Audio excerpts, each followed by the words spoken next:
Propaganda is the activity in society that organizes society, but through lies. These are not casual lies, but goal-oriented ones. And lies come mixed up in half-truths and truths. Lies come cheap and fast, and also extravagant and slow. Lies come as trivia, and lies come as art. Sometimes, the most profound truths, the most gifted artists, and the most beautiful art also can come to us, surrounded in a bed of lies.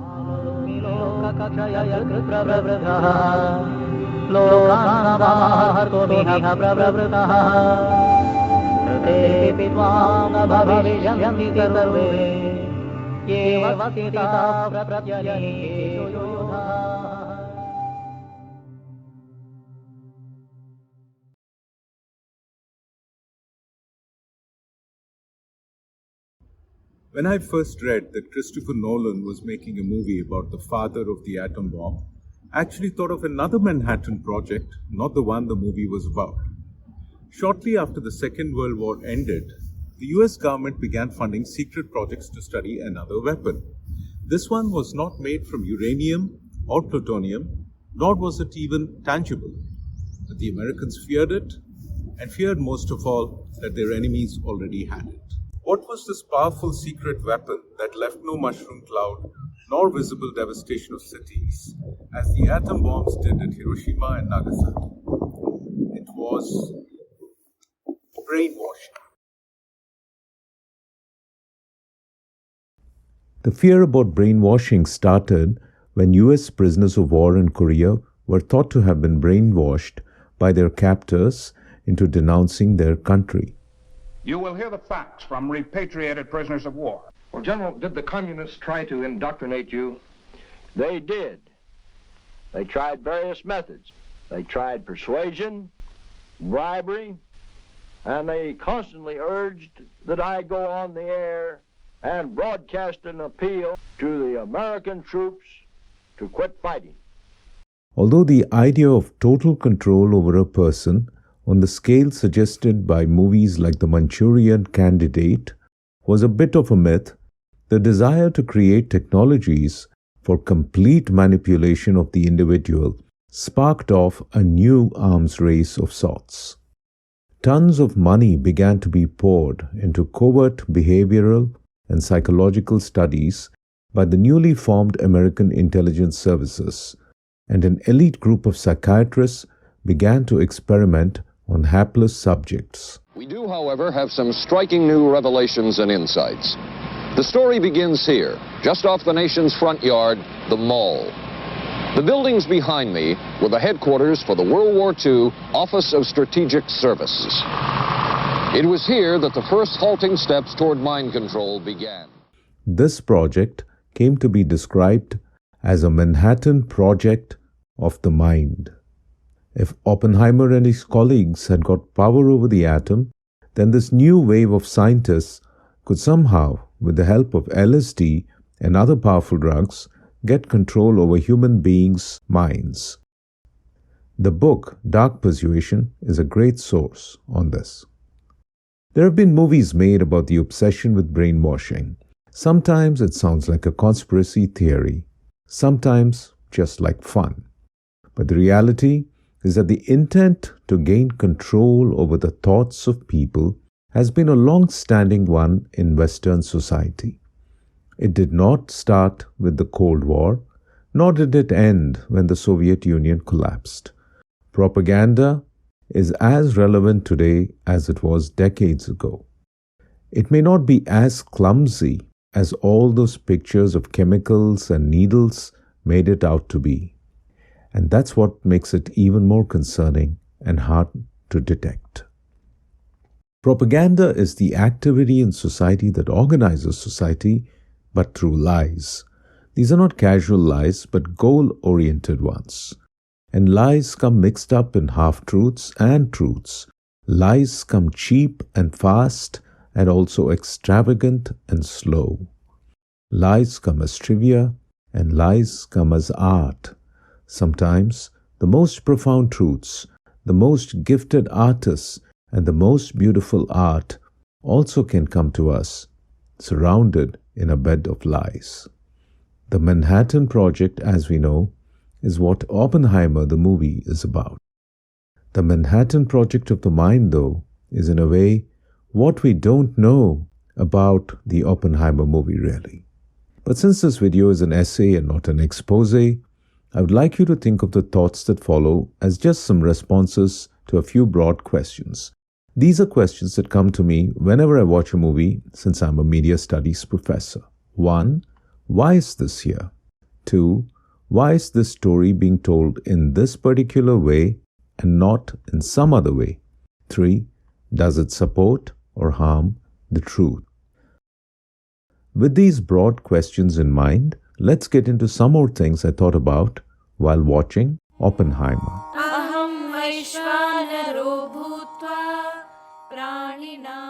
My first thoughts as the sights and sounds of Oppenheimer immersed me were Agnirme Vachashritaha. Some ancient primordial Vedic pulse seemed to dissolve everything. Everything was fire. Everything is fire. The sun, the planets, life. Jatharagni, the fire in every being's belly, which manifests as hunger. All one endless, pounding, limitless thing, gorging on energy. They say life is like a movie, but here was a movie that felt like the inner core of life, of truth, of reality itself. Was it the sun, the mantras I chant each day to the sun, as my father did and his forefathers before him? I digress, but I want to recognize what was good, brilliant in this movie.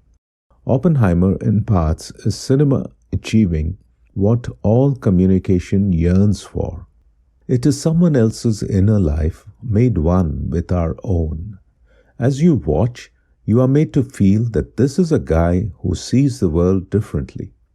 You may not know the physics or the math, but if you can trust your senses enough to enjoy the experience of the film as it unfolds, you will feel it. You will know. There are people who don't see this world like how you and I do when we are navigating the mundane.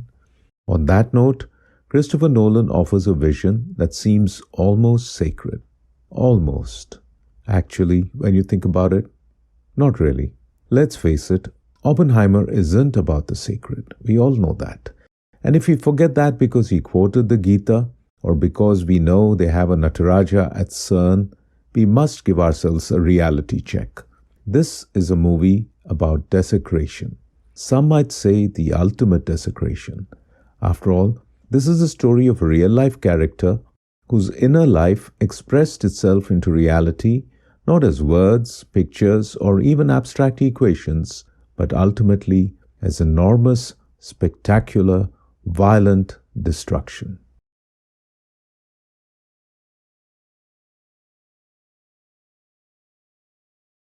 Let's face it, Oppenheimer is about ugly stuff. Death, suffering, politics, lies, jealousy, selfishness, bad stuff. There's a lot of what happened in reality depicted in the movie, but there's at least one thing that most likely did not happen in reality, or at least we have no record of it. That was depicted too, rather loudly. It has to do with a book that Oppenheimer quoted to describe his enormous moral dilemmas after becoming known as the father of the atomic bomb. We knew the world would not be the same. Few people laughed. Few people cried. Most people were silent. I remembered the line from the Hindu scripture, the Bhagavad Gita. Vishnu is trying to persuade the prince that he should do his duty, and to impress him takes on his multi-armed form and says, "Now I am become death, the destroyer of worlds." I suppose we all thought that one way or another. The Bhagavad Gita, though, is introduced in this movie not in relation to the atomic test, but in the context of a rather contrived sex scene. This has, of course, become controversial. My first thought, as the Sanskrit text fills the screen as a prop in the scene, was a quote from the post-colonial studies scholar Edward Said. Said explains the crux of his book Orientalism with a great line. Orientalism is about power. It's simply about being able to do to the other guy what the other guy is unable to do to you. Nolan's epic production seems to be saying to Hindus, whether this was Nolan's own idea or someone else's, we can make fun of something that is sacred to you and get away with it, and you simply can't do the same thing to us. Now that sort of petty bigotry may or may not be the intent, but it's certainly the pattern. You might even say it's now a cliche. There's a history of colonizers taking a macabre pleasure in fantasizing that they are either destroying or desecrating the goddesses of other cultures. I'm reading an amazing book called Heathen, which shows us that racism in America cannot be understood without recognizing its religious roots.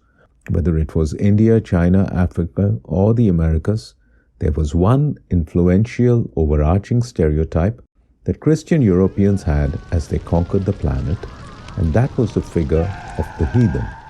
So it's a bit unexpected, perhaps, that a very old colonial trope about heathen cultures as sexual and savage played out in a modern movie like this. But then, colonialism is a big theme in this movie, in one form or another.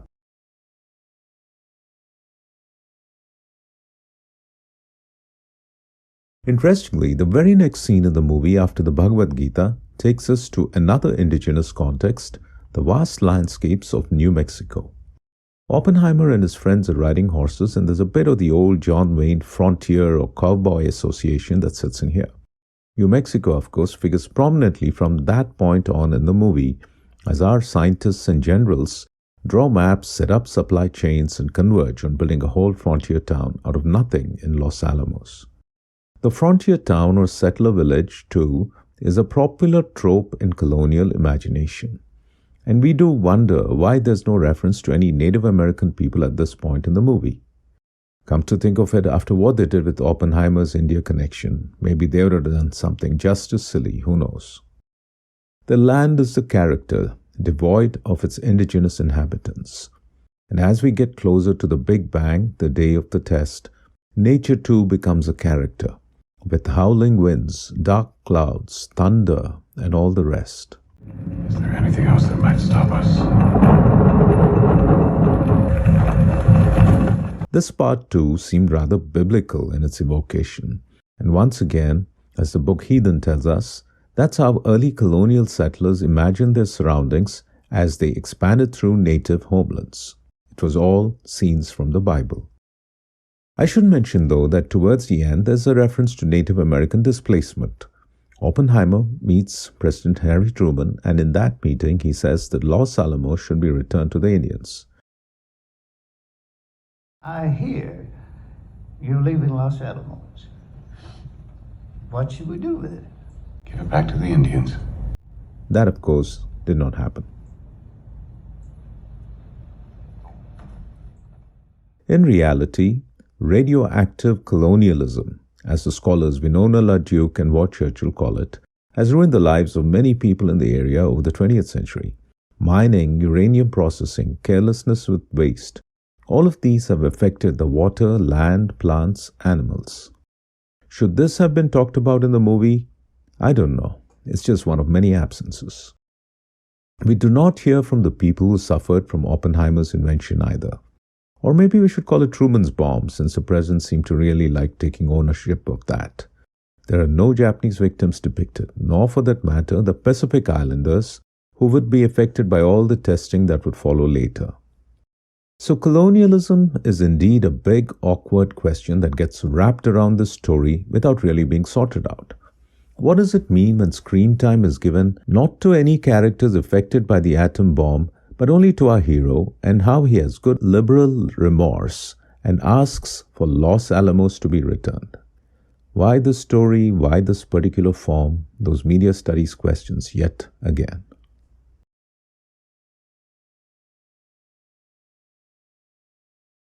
One of the themes in this movie that I paid special attention to was what we might call the misuse of communication, to put it politely.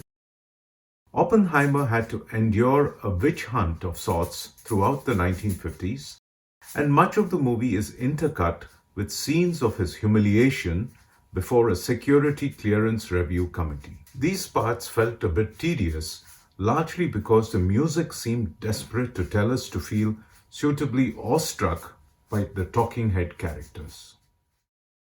But from an academic point of view, I was reminded very much of the book Dark Persuasion, the one I mentioned earlier. The way in which Oppenheimer's accusers sit with fat binders full of spy reports on him, and the fact that his attorney doesn't have one, made the point effectively. Here's someone who isn't even allowed to know what he's being accused of. Dark Persuasion describes these kangaroo courts and confession spectacles throughout history: the Catholic Inquisition, the Stalinist show trials, Mao, 1950s Washington, and maybe, who knows, even the 2020s world. Directed that pending a security review of the material in the file, a blank wall be placed between Dr. Oppenheimer and any secret data. There are references to media, celebrity, and manipulation in the movie, which I appreciated. Media, after all, seems to be a regular character in so many movies now. We find a reference to how the witch hunt used even Time magazine to get Oppenheimer. And one has to wonder how much about the news media today we will look back on in the future and feel the same way. On this note, I have to say there was one particularly intense scene in the movie that I wrote in my notes as adulation as apocalypse. I won't spoil the fun here if you haven't seen it yet, but that moment was timely for our age of social media and narcissism. It happens when Oppenheimer walks in to address a small-town USA sort of gathering after his triumphant test. That moment really made the movie brilliant.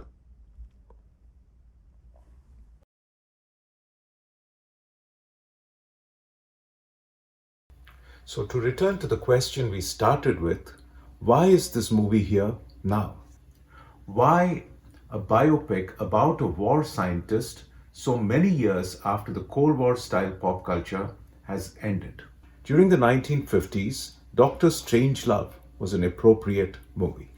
In the 1980s, War Games was timely, when Ronald Reagan was still thundering on about the arms race between the US and the Soviet Union. By the way, if you haven't seen it, you should also watch the great documentary Atomic Cafe to get a sense of how deeply atom bomb mania and phobia permeated the lives of Americans in the 1950s. When we look back on our present moment in history, starting from, say, the 9/11 attacks in 2001 to the Iraq War and the Afghanistan War and the Trump years and the pandemic and the Russia-Ukraine war and everything else, what is it that we'll notice about the context surrounding this massive, spectacular cinematic investment? Who made it? Why? At one level, it was Christopher Nolan. It was about art, creativity, entertainment. Sure. But as a documentary militainment tells us, there's a long history of partnership between Hollywood and the military in the US, which one should also keep in mind. Is Oppenheimer a way to make our nuclear arms great again? Or some other defense spending tab about to be opened? No conspiracy theories, not yet. But the politics apart and the serious journalism apart, when it comes to war, that is what I worry about. That's what I've been worrying about. It's no surprise to any of us that the phrase military-industrial complex has remained in use for over 70 years and so many wars now. And every politician who talks about it somehow ends up being mocked, smeared, or cancelled. So what is the future of anti-war communication in America? The future of peace, really? Is there one? I think one trend we can see is the co-optation of the once pro-peace liberal end of American discourse into the war propaganda machine. The example I always think about is a comparison between the 3 wars that took place in the span of my generation's lifetime, so far that is. During the Vietnam War, you had 2 liberal institutions lead the pushback against the government's version of the war, colleges and the media. During the Iraq War, the media was largely co-opted. CNN was celebrating the bombing of cities like it was a pretty fireworks show with some cool weapons. But the universities somehow still remain places where students and professors could speak out against WMD theories, even after 9/11. But now, we don't see the questioning of war anywhere in mainstream institutions, or of course the supposedly liberal Democratic Party. In this context, Oppenheimer seems rather like a recasting of war in the liberal imagination as something you sort of feel guilty about lightly, but then you post liberal-sounding identity slogans on your Instagram, and that's enough. Nothing can stop War Inc. Nothing can stop war or the end of the world. That seems to be the conclusion of Oppenheimer anyway.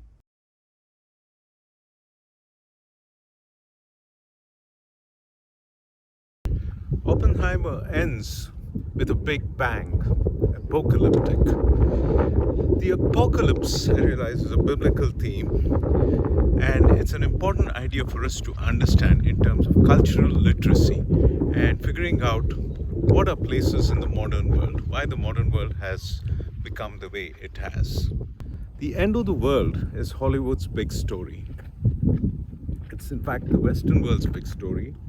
And if we look deeply enough, it is Christianity's big story. The world may or may not end, I don't know, either way. But I do want to point out the obvious. And it should be obvious from a cross-cultural perspective. Why does Hollywood make so many end-of-the-world movies, but Indian cinema doesn't? The end of the world is not an indigenous concept or concern. It doesn't occur to us, for the most part. Netflix's Sacred Games may be an exception, but then it's a story by a US-based writer delivering India for largely Western readers. And it's quite a preposterous propaganda effort to push the idea of an apocalyptic Hindu guru wanting to steal a bomb and end the yuga. I think one of the big important themes we overlook when we talk about representation in the media is that of time. When we talk about diversity, we talk about skin, clothes, costumes, religions, nations, all these labels, but we assume everyone sees time the same way. The truth is, we don't. We may all follow one calendar or clock for convenience, but our different cultures have different stories, beliefs, rituals, and practices about time. So when Oppenheimer invokes the Gita in relation to death, we can see, frankly, a bit of a cultural difference here. The Hindu view of time, death, even the dissolution of the cosmos is different from the Western or Christian view. Christians, and now secular post-Christians, are all waiting for the end of the world diligently in ways that others are not. Hindu concepts of yugas are so vast and of course cyclical that you do not see the need to fear, prevent or hasten the end of the world as if it's happening tomorrow. On the bad side, one might say this leads to what used to be called Hindu indifference, fatalism, the go-with-the-flow attitude. On the good side, Hindus and pagans, polytheists, indigenous cultures in general, haven't been particularly obsessed with ending the world itself to prove a point about their theology. So what does the Gita say finally? Did Oppenheimer misunderstand it? His dilemma was indeed like Arjuna's, that goes without saying. They were wronged. Members of a family of people who were wronged. War was inevitable. Building a great weapon was advisable. And yet, what did it all mean? Oppenheimer shows us there was an anti-atom bomb movement growing among scientists already. But Oppenheimer did not join it. Germany was done. Hitler was dead. So was the bombing of Hiroshima and Nagasaki necessary? Harry Truman, Baptist Democrat war president, believed it was. Our demand has been, and it remains, unconditional surrender. Time devours all, and yet some want to be that devourer.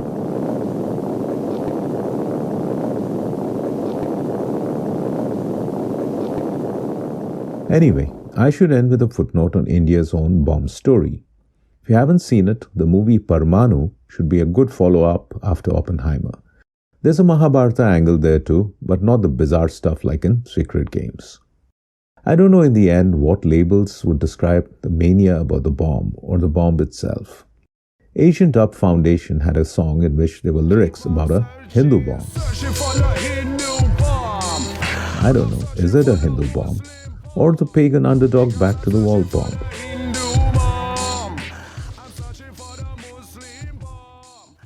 The US, after all, has not sought to bring its noble democracy to India the way it has to Iraq, Libya, Afghanistan, and elsewhere, has it? The atom bomb is the horizon of our moment in time in so many ways. Power, destructiveness, imagination, cultural fascination. And yet, there's the time bomb too. Every living thing has it. It is there. And yet, we seem to have a manual for how to dismantle it. Gita, Veda, song, beauty, art, family, love. Maybe just call it life. When we recognize it as what it is and what it always has been, stop force-fitting life into theories and beliefs and propaganda, we will just be once again, as we were, as we might be once again. How can you become death, Krishna? You are that which forces life out of death itself. Are you not? Mrityor mrityum namamya. Hare Krishna.